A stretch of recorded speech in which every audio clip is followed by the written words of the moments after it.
Biotechnology,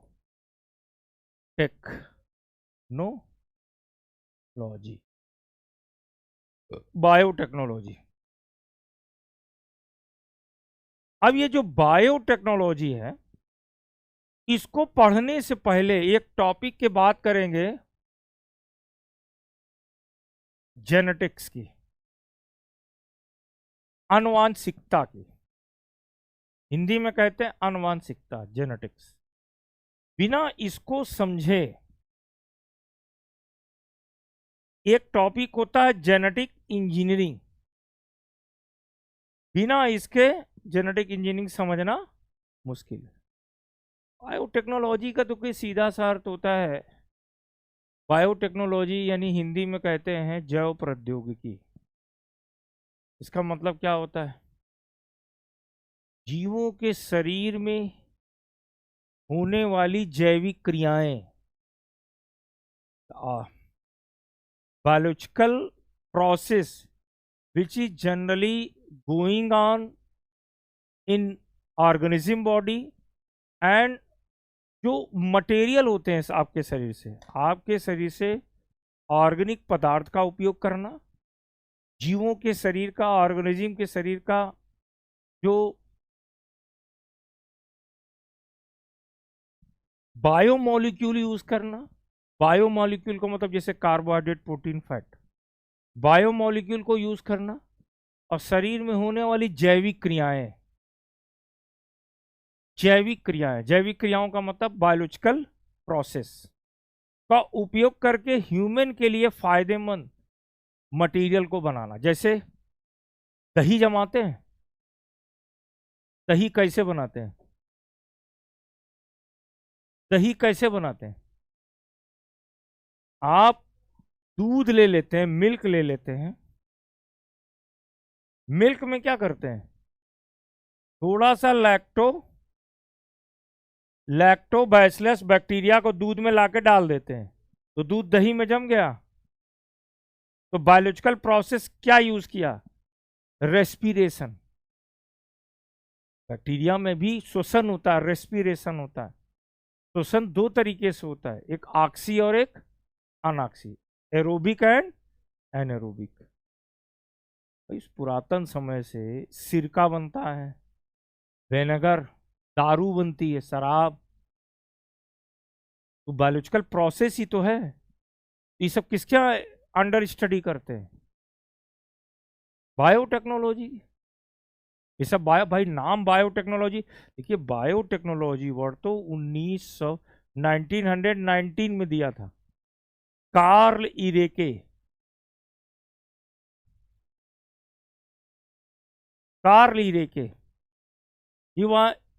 he was a agriculture engineer.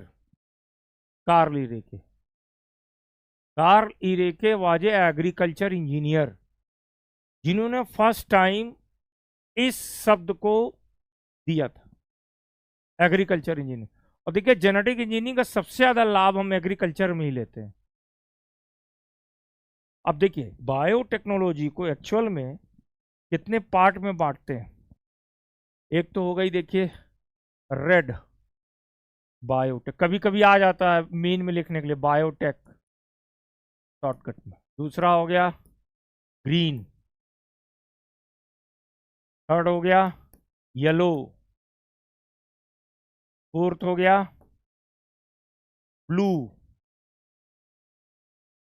Blue, fifth हो गया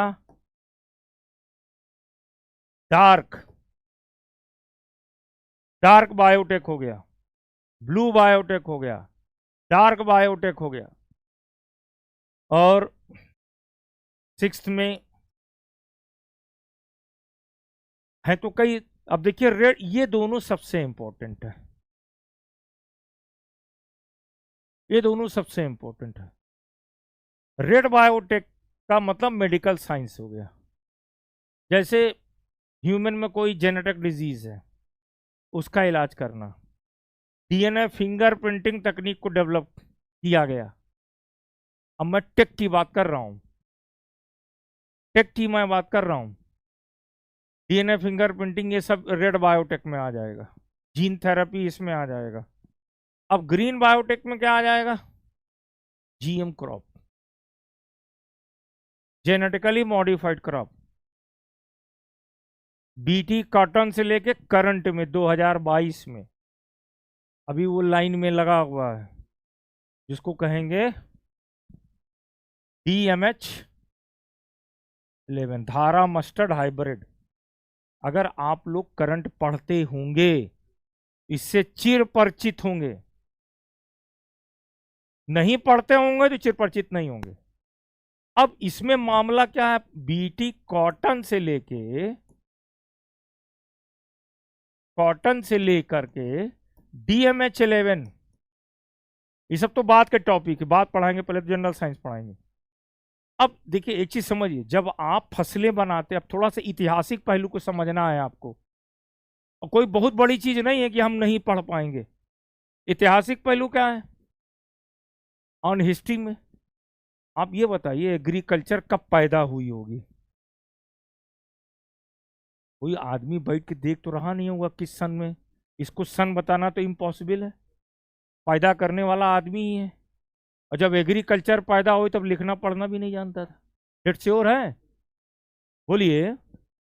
देखो बेटा, जब तक आप खुद नहीं सोचोगे, आप मेन में जो लिखते हो वो आपका यूनिक होना चाहिए। और यूनिक होने की स्थिति तभी बनेगी जो पढ़ के नहीं, you thought and right it. अब एग्रीकल्चर कैसे पैदा हुई होगी, थोड़ा सा कहानी आपको बताते हैं। एंशिएंट हिस्ट्री में पढ़ते हैं, पहले आदमी क्या था?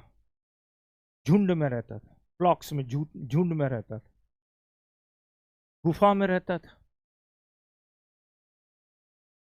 और महिलाएं जो फीमेल होती थी, क्या हुआ, एक गुफा में रहती थी। आदमी क्या करता था? ग्रुप में अजीबो गरीब वेपन्स के साथ में हंटिंग के लिए निकलता था, हाथी शिकार के लिए निकलता था,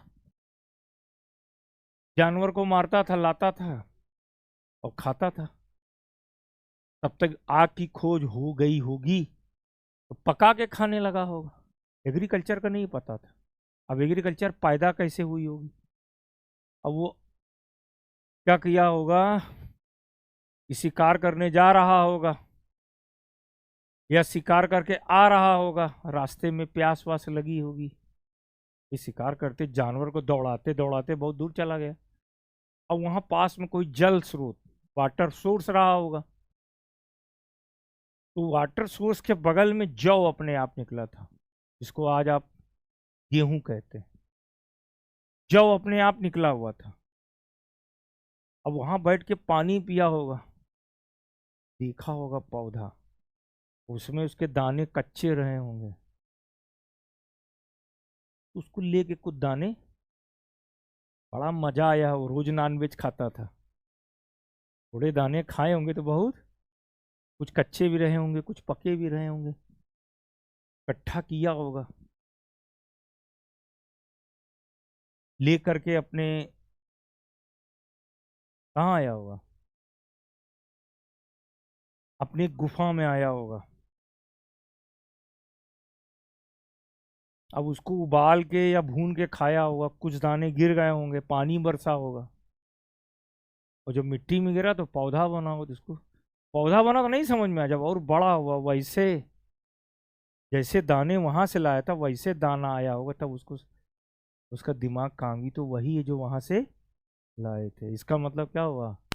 इसको डालने से, अब डालता होगा तो बर्ड्स है, इंसेक्ट खा जाते होंगे, तो थोड़ा सा डिग करके दबा देता होगा। और अगर आपने हिस्ट्री पढ़ा होगा तो सबसे पहले ह्यूमन ने क्या पाला था? कुत्ता। अब एग्रीकल्चर के दायरे में सबसे पहला जो एनिमल माना जाता है वो सिप को माना जाता है, भेड़ को। तो जहां जानवर का गोबर गिरा था वहां पैदावार ज्यादा होती, नहीं ऑर्गेनिक एग्रीकल्चर। और जब ऑर्गेनिक एग्रीकल्चर उसने शुरू किया होगा तो हुआ क्या होगा ऑर्गेनिक एग्रीकल्चर में? जब उसने शुरू किया होगा, जैसे ये प्लॉट लिया, इसमें पौधे लगा दिए, उत्पादन हुआ, लेकिन उत्पादन अच्छा नहीं हुआ। अब कौन सा दिमाग लगा, क्योंकि उसको ये भी नहीं पता था कि जो प्लांट होता है उसमें फ्लावर में मेल और फीमेल दोनों पार्ट होते, उस समय नहीं पता था। सीड आता था ये पता था, लेकिन प्लांट में मेल और फीमेल पार्ट होता है, फ्लावर में, ये नहीं पता था। अब करे तो करे क्या। तो उस समय साइंस नहीं था, आर्ट, आर्ट समझते हैं, कला। ऐसे आर्ट को डेवलप किया जिससे क्रॉप का प्रोडक्शन बढ़े। साइंस नहीं था, आर्ट था, जिसको आप टेक्निक भी कह सकते हो। कैसे किया, किया क्या उसने, फसल लगा दिया, यहां से यहां से यहां से कुछ पौधों को इकट्ठा किया। किनको इकट्ठा किया, जो स्वस्थ थे, हेल्दी प्लांट। हेल्दी प्लांट के सीड को प्रोक्योर किया, इकट्ठा किया, फिर दूसरे प्लांट में लगाया, दूसरे के बाद तीसरे प्लांट में लगाया, चौथे प्लांट में लगाया, first generation, second generation, third generation. बड़ी मेहनत किया, तब एक नई वैरायटी डेवलप हुई, और इस मेथड को कहा गया मास सिलेक्शन। ये अभी भी होता है, ये एक आर्ट है एग्रीकल्चर की, साइंस नहीं है। उसके बाद क्या आया, फिर इसी से मिलता जुलता प्योर लाइन सिलेक्शन है, वो भी यही है, प्योर लाइन सिलेक्शन। फिर जब आदमी ने ये समझ लिया कि जो फ्लावर होता है, फ्लावर में नर भाग भी होता है ना, तो आदमी ने ये समझ लिया कि फ्लावर में नर भाग भी होता है और मादा भाग भी होता है, ये समझ लिया। तब एक तकनीक डेवलप हुई, इसको नाम दिया गया है हिंदी में संकरण, और इंग्लिश में कहा गया हाइब्रिडाइजेशन। मैं आपको ये बता रहा हूँ कि उन तकनीक से करंट में जेनेटिक इंजीनियरिंग क्यों बेहतर है, ये क्वेश्चन आपसे पूछता हूं। अब हाइब्रिडाइजेशन में क्या करते थे, हाइब्रिडाइजेशन, हाइब्रिडाइजेशन का मतलब, हाइब्रिडाइजेशन में हम समझ गए कि मान लीजिए एक प्लांट है, एक एग्जाम्पल से समझिए, दोनों वीट प्लांट है, वीट के हैं, गेहूं है दोनों, ये प्रोडक्शन ज्यादा करता है, ये हाई यील्डिंग वैरायटी है, डिजीज ससेप्टेबल है, यानी रोगग्राही है। ये क्या है, ये भी वीट है, लो यील्डिंग वैरायटी है, बट डिजीज रेजिस्टेंस है। तो हाइब्रिडाइजेशन में क्या करते थे, दोनों में क्रॉस कराते थे। क्यों कराते थे, ये वाला जो गुण ट्रेट है वो इसमें ट्रांसफर कर दें, तो जरूरी थोड़े जो आप चाह रहे वही होगा। मेरी बात समझ रहे हैं, क्रॉस कराने का मतलब इसका परागकण इस पर या इसका परागकण इस पे, इसको कहते हैं क्रॉस पॉलिनेशन। इतना तो जानते ही हो, अगर क्रॉस पॉलिनेशन होता है, एक सेल्फ पॉलिनेशन होता है, स्वपरागण और पर परागण। अब आप जब इसको क्रॉस करोगे, मैं बहुत सिंपल सी बात कर रहा हूं बेटा, जहां नहीं समझ में आएगा आप क्वेश्चन पूछ लीजिएगा, बिना इसको जाने ये प्लांट ब्रीडिंग का पार्ट है, बिल्कुल कल्याण नहीं है। बॉटनी आपको नहीं पढ़नी है, आपको प्लांट ब्रीडिंग पढ़नी है, पादप प्रजनन जिसको हिंदी में कहते हैं, और ये पढ़ना ही पड़ेगा, मजबूरी है। और इसमें बहुत डिटेल में नहीं जाना, देखिए क्या करना है, इन दोनों क्रॉस कराया। अब आप चाह रहे थे कि हाई यील्डिंग वैरायटी आए और डिजीज रेजिस्टेंस हो गया उल्टा, मतलब आपने कई साल, कई बार, 10 बार, 15 बार, 20 बार क्रॉस करा, तब जा करके आप जो चाह रहे थे हाई यील्डिंग वैरायटी और डिजीज रेजिस्टेंस आया। बड़ा मेहनत करना, बड़ा पापड़ बेलना पड़ा, तब जाके हुआ। ठीक है, अब करंट में क्या करते हैं, करंट में समझिए, वर्तमान में करंट में क्या करते हैं, ये डिजीज रेजिस्टेंस जो है, ये ट्रेट इसमें डालना चाह रहे हैं, उसका जो रिस्पॉन्सिबल जीन है वो हमको पता हो गया है, वो जीन हमको क्या हुआ, पता हो गया। अब क्या करने का, ये जीन निकाल लेने का, इसमें डाल देने का। जहां लगता था कई साल, क्योंकि आपको पता है ये जीन इसमें डाल देंगे तो डिजीज रेजिस्टेंस हक का काम हो गया, और कुछ ही महीनों में हो गया, और यहाँ 10-10 साल लग जाता था। अब देखिए एक चीज, जो पुराना मेथड हाइब्रिडाइजेशन था, ये नेचुरल प्रोसेस था, प्राकृतिक विधि थी, तो इसको आपने तैयार किया, और कमर्शियल कल्टीवेशन के लिए, यानी व्यावसायिक खेती की कमर्शियल प्रोडक्शन के लिए अनुमति मिलती थी, आप उसको तैयार कर लिया, आप कमर्शियल कल्टीवेशन कर सकते हैं। अब आप जब जीन निकाल कर डाल रहे हैं तो ये जेनेटिक इंजीनियरिंग हो गया, इधर का जीन उधर, उधर का जीन इधर। तो इसके लिए भारत सरकार ने एक बॉडी बनाई है, एक बॉडी पुरानी है जिसका नाम है MOEFCC, और इसने एक बॉडी बनाई GEAC, ministry of environment forest and climate change. आपने पढ़ा होगा इकोलॉजी इन्वायरमेंट में, पढ़ा है, ministry of environment forest and climate change, ठीक। इस बॉडी ने इस संगठन को तैयार किया, जेनेटिक इंजीनियरिंग अप्राइजल कमेटी। अब ये जेनेटिक इंजीनियरिंग अप्राइजल एक कमेटी है, गठन हुआ किस लिए, जब जीन यहां से यहां डालोगे तो इससे क्या करना पड़ेगा, अप्रूवल लेना पड़ेगा, किस लिए, कमर्शियल कल्टीवेशन। अब जब इससे अप्रूवल लेने जाओगे, ये अप्रूवल मान लो दे दिया, फाइनल अप्रूवल इसका होगा।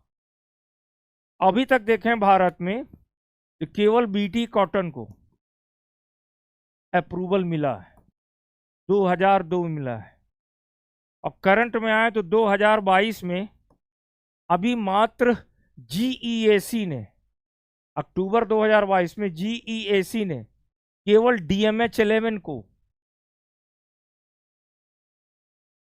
अप्रूवल दिया, लेकिन अभी यहां मामला विचाराधीन है, अभी इसने दिया नहीं। अब क्यों नहीं देता है, क्यों इशू निकलता है, ये आपसे पूछता है। सबसे ज्यादा क्वेश्चन GM क्रॉप में जो पूछता है कैसे बनाया गया, ये तो थोड़ा जानना है, किसान इसका विरोध क्यों कर रहे हैं, क्या क्या इशू सामने आ रहे हैं, इन्वायरमेंट के लिए खतरा क्यों है, ये क्वेश्चन बेटा आपसे पूछता है। कौन पूछता है, UPSC, खासकर मेन में। मैं जो पढ़ा रहा हूं ये UPSC का पोर्शन है, और बहुत इसमें ऐसा नहीं कि बहुत दिक्कत है, हम UPSC है तो बहुत कठिन है। UPSC स्टेट पीसेस से आसान है, जानते हैं क्यों,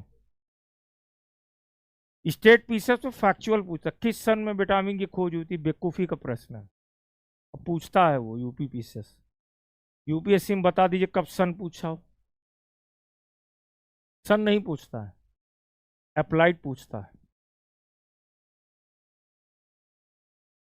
इसमें फैक्चुअल ज्यादा पूछता है, उसमें फैक्चुअल नहीं पूछता है। सबसे पहली क्रॉप आपकी BT बनी। अब देखिए थोड़ा सा मैं आपको हिंट देता हूं कि क्यों विरोध में हुए लोग।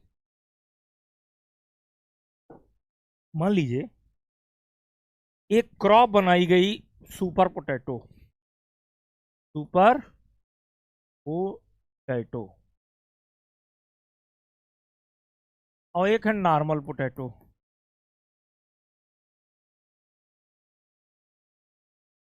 सुपर पोटैटो, नॉर्मल पोटैटो, ठीक। सुपर पोटैटो क्यों बनाया गया, इसमें प्रोटीन की मात्रा बढ़ा दी गई, जीन डाल दिया गया, इससे प्रोटीन इसकी तुलना में ज्यादा है, ठीक। अब यहां पर सुपर पोटैटो बिक रहा है, एक किसान सुपर पोटैटो बेच रहा है, एकदम जमीनी स्तर की बात है, और यहाँ नॉर्मल पोटैटो बिक रहा है। अब जो सुपर पोटैटो तैयार किया गया तो इसकी लागत क्या आई, कास्ट क्या आया, ज्यादा आया, ज्यादा मैनेजमेंट करना पड़ा, मैनेजमेंट का मतलब इरिगेशन, फर्टिलाइजर ज्यादा लगा, और इसकी कास्ट कम है। ये बिक रहा है 100 रुपीज का 5 kg, और ये बिक रहा है 150 रुपीज का 5 kg। अब हाउ यू, कैसे आप एक aware a common man, how you aware a common man to purchase this super potato? It is very difficult to aware a common man. बेवकूफ बनवत है हमका, जब 100 रुपया का मिलत है तो काहे हम 150 रुपया के ले? बात समझ में आ रही है? क्योंकि यहां पर लागत ज्यादा आ रही है। यही नहीं, सारे जीएम क्रॉप में लो इनपुट, लो इनपुट एग्रीकल्चर हाइपोथेसिस, कम लागत कृषि संकल्पना को ये जीएम क्रॉप पालन नहीं करते हैं। इसलिए जीएम क्रॉप से संबंधित इशू निकल के सामने आते। बात समझ गए? अब अगली टेक्नोलॉजी पे आते हैं। बाकी तो भी रेड बायोटेक में बहुत कुछ है, उसमें नहीं जाते हैं, समय कम है क्योंकि कल से शुरू करना है। अब उसमें जीन थेरेपी है, डीएनए, रेड बायोटेक में जीन थेरेपी है, रेड डीएनए फिंगरप्रिंटिंग है। डीएनए फिंगरप्रिंटिंग में केवल एक लाइन बोलना चाहूंगा मैं, और वो कहना ये चाहूंगा, आपने लता मंगेशकर का एक गाना सुना होगा, नाम गुम जाएगा चेहरा ये बदल जाएगा लेकिन तेरा डीएनए ही पहचाने। नाम गुम जाएगा चेहरा ये बदल जाएगा लेकिन तेरा डीएनए ही पहचाने। बात समझ में आई? गाने में क्या है? नाम गुम जाएगा चेहरा ये बदल जाएगा लेकिन तेरी आवाज पहचाने। मैंने आवाज के साथ डीएनए लगा दिया। आज की डेट में जो तकनीक है, वोकल कार्ड चेंज करा देंगे तो आवाज बदल जाएगी, प्लास्टिक सर्जरी करा दिया तो चेहरा बदल जाएगा, प्लास्टिक सर्जरी कर लिया तो हाथ कर, यानी सारा जो बायोमेट्रिक के मेथड है, बायोमेट्रिक समझ रहे हैं, उंगली के निशान, सारे बायोमेट्रिक के मेथड को धोखा दिया जा सकता है, लेकिन डीएनए फिंगरप्रिंटिंग को नहीं दिया जा सकता। आप कुछ भी कर लें लेकिन अपने डीएनए को आप चेंज नहीं कर सकते। इसलिए मैं इन्हें गाना सुनाया, बाकी तो पढ़ाते समय। अब थोड़ा सा समय नहीं है, एक तकनीक की बात करते हैं,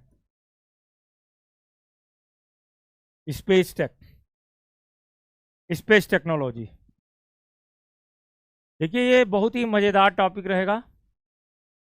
इसमें 3 चीजें आपको पढ़नी है। एक तो शुरुआत में कुछ ट्रिटी वगैरह है, जो भारत, जो उस समय जब ये स्पेस टेक्नोलॉजी की शुरुआत हुई थी तो वो ट्रिटी उस समय 2 देश के बीच में हुई थी।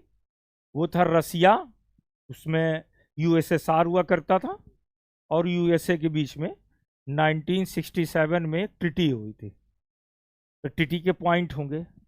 उसके बाद ऑर्बिट पढ़ना। ऑर्बिट तो आपको पढ़ाते समय जो क्वेश्चन की ज़्यादा संभावना बनती, तीसरा पॉइंट है वो है आपका रॉकेट, और फिर सैटेलाइट, और लास्ट में होता है आपका मिशन। और सबसे ज्यादा जो क्वेश्चन आता है ना बेटा, इन दोनों में से आता है, रॉकेट और मिशन से। अब कहो सर रॉकेट होता क्या है? बहुत मजेदार चीज है, हमको तो पढ़ाने में। देखिए होता कि जब आप पढ़ोगे ना तब आपको मजा आएगा। करंट चीज जैसे ही आपका आएगा ना, आप समझ में आ जाएगा क्या हो रहा है।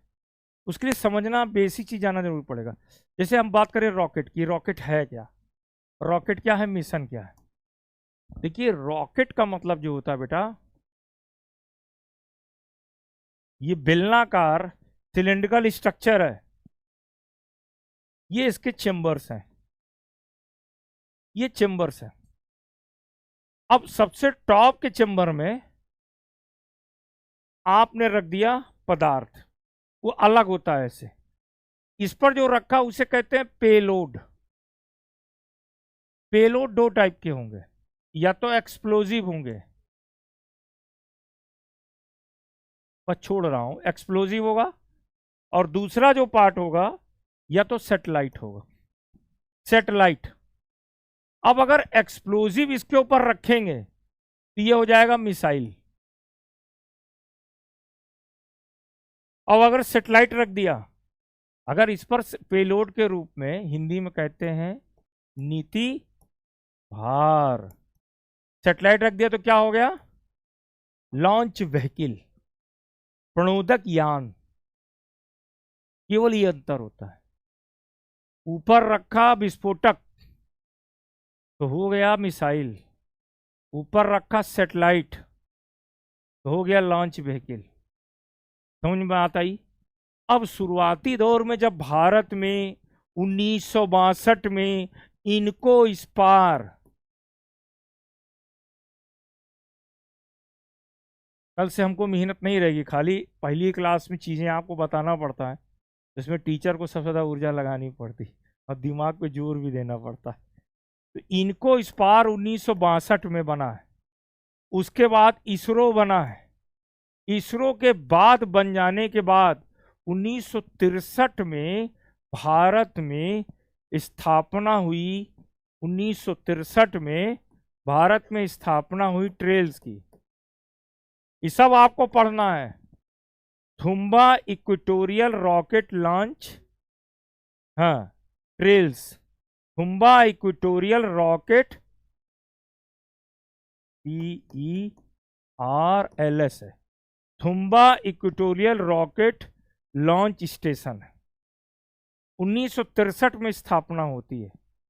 तब जाके भारत में विभिन्न टाइप के प्रणोदक यान यानी लॉन्च व्हीकल का निर्माण शुरू होता है। तो शुरुआती दौर में हमको बाहर से लेना पड़ता था। अब देखिए चीज बताइए, आपको माल भेजना है दिल्ली, दिल्ली माल भेजना है। अब आपके पास ट्रक नहीं तो क्या करोगे? किराए पे ट्रक लोगे, और जब किराए पे लोगे तो आपको ये भी गारंटी हो कि हमारा जो माल है सुरक्षित दिल्ली पहुंच जाएगा। तो ट्रक का भाड़ा देना पड़ेगा कि नहीं देना पड़ेगा? तो ट्रक जहां उसकी खड़ी है, आपको बहुत कुछ माल वहां पहुंचाना पड़ेगा, तब तो वो माल पहुंचाएगा। बोलिए। और अगर आपके पास ट्रक हो, अब आपका माल हो तो सस्ता पड़ेगा कि नहीं पड़ेगा? किराए पे अगर आप कार लेते हो तो महंगा पड़ता है, अपनी कार होगा तो सस्ता होगा।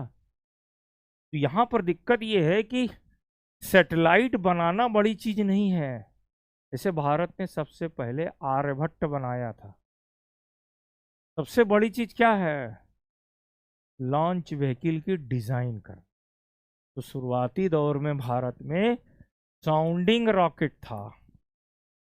साउंडिंग रॉकेट के बाद SLV, फिर ASLV, फिर आया PSLV, फिर आया GSLV, फिर आया RLV, फिर अभी करंट में आप देखें तो SSLV, फिर विक्रम-S। अभी देखिएगा, भारत की प्राइवेट एजेंसी है। आप में से जो स्टूडेंट पढ़ते होंगे, भारत की प्राइवेट एजेंसी, जैसे नासा अमेरिका की एजेंसी है, उसकी प्राइवेट एजेंसी क्या है? प्राइवेट एजेंसी क्या नाम है?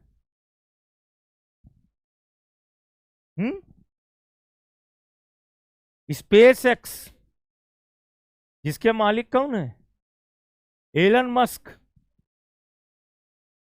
दोनों दो की जरूरत क्या है? एक का काम है पैसा कमाना, एक का काम है रिसर्च करना। नासा रिसर्च कर रही है। अब इंटरनेशनल मार्केट में जो जो अपना सैटेलाइट लॉन्च कराना, आओ भैया हम लॉन्च करेंगे। तो भारत भी इसी तर्ज में अपना इसरो है, स्काई रूट है, उसका काम क्या? पैसा कमाना। अब पैसा कब कमाओगे? पहले तो आपके सैटेलाइट, आपके व्हीकल पे भरोसा हो लोगों को। दूसरा क्या हो? सस्ते में भेजो। अगर आप सस्ते में भेज रहे हो और उनको भरोसा है आपके ऊपर, तो क्या होगा? पैसवा कमाओगे कि नहीं कमाओगे? तो कहानी यहां पर ये है। और इसमें क्या होता है, इंटरनेशनल मार्केट में खींचातानी लगी रहती है। भारत यहां से यहां पहुंचा बहुत टाइम लगा। एक दौर था, आपने एक मूवी देखी होगी रॉकेटरी, देखें हैं कि नहीं? नहीं देखें तो जरूर से देख लीजिए, हो सकता है आध क्वेश्चन उसमें से मिल जाए आपको। रॉकेटरी, रॉकेटरी बनी है नम्बी नारायण सर पर। नम्बी नारायण ने भारत को क्रायोजेनिक इंजन तकनीक को दिया, क्योंकि ये जो देखो बेटा, ये जैसे आप ट्रक ट्रक चल रही ना, तो ट्रक में फ्यूल भरा जाता है। इसमें क्या, जिस देश के पास रॉकेट की जितनी एडवांस्ड फ्यूल टेक्नोलॉजी है, उसके पास रॉकेट भी उतना अच्छा है। एडवांस टेक्नोलॉजी चाहिए फ्यूल की, और फ्यूल की एडवांस टेक्नोलॉजी आपको रिसर्च करके बनानी पड़ती। भारत ने क्रायोजेनिक इंजन के लिए 1993 के आसपास, क्योंकि इंटरनेशनल मार्केट में आपने जैसे क्रायोजेनिक इंजन बनाया तो आप बेचोगे क्रायोजेनिक। भारत शुरू में बहुत क्रायोजेनिक इंजन रसिया से खरीदता था, 5 खरीदता था, 6 खरीदता था, तो 3 से 4 फुस हो जाते थे। फुस समझ रहे हैं? बेकार हो गया, पैसा तो वो ले लिया, नुकसान आपको हुआ। तो भारत में नम्बी नारायण, आप देखिएगा जरूर नम्बी नारायण सर को। तो नम्बी नारायण सर ने डिसाइड किया कि हम भारत को अपनी तकनीक देंगे, कौन सी, क्रायोजेनिक इंजन की। और जब डिसाइड किया तो बहुत सारे देश के पेट में दर्द होने लगा, और जब दर्द होने लगा तो इनको फंसा देंगे तो क्रायोजेनिक इंजन नहीं बनेगा, तो हमारा माल क्या होगा, बिकेगा। जैसे एक मोबाइल दुकान इधर है किधर है, उसकी तो भले आपके उससे अच्छे संबंध अच्छे हो, लेकिन ग्राहक जो आएगा, दोनों खींचते हैं कि नहीं अपनी तरफ। यहाँ तक कि बाप बेटे की भी दुकान अलग अलग हो तो अपने तरफ खींचते हैं कि नहीं खींचते हैं? या तो अलग अलग पार्ट रखेंगे, या एक ही सामान बेचेंगे तो खींचेंगे। यहाँ पे यही कहानी होती। और मिशन जो होता है, ये तो धन कमाने के लिए होगा, यू अर्न मनी। और मिशन जो होता है वो एक प्रकार से इंटरनेशनल मार्केट में अपने soft, you create your soft power among the international market, यानी अंतरराष्ट्रीय दशा में जाकर भौकाल बनाना। जब आप रिसर्च वर्क करते हो, इससे क्या होगा, आपके तकनीक का प्रदर्शन होता है कि हमारी तकनीक बहुत अच्छी है, तो आपको और देशों से डील मिले। तो भारत में इसरो में क्या है, इसरो बहुत सस्ते में लॉन्च करता है, और लगातार लॉन्च उसके सफल हैं, तो लोगों की उस पर क्या बनता है, विश्वास बनता है। मिशन का मतलब आप शोध वर्क करते हैं, जैसे मंगलयान है, चंद्रयान है, आदित्य एल1 है, ये सब किया जाता है। तो आज यहीं तक रखते हैं।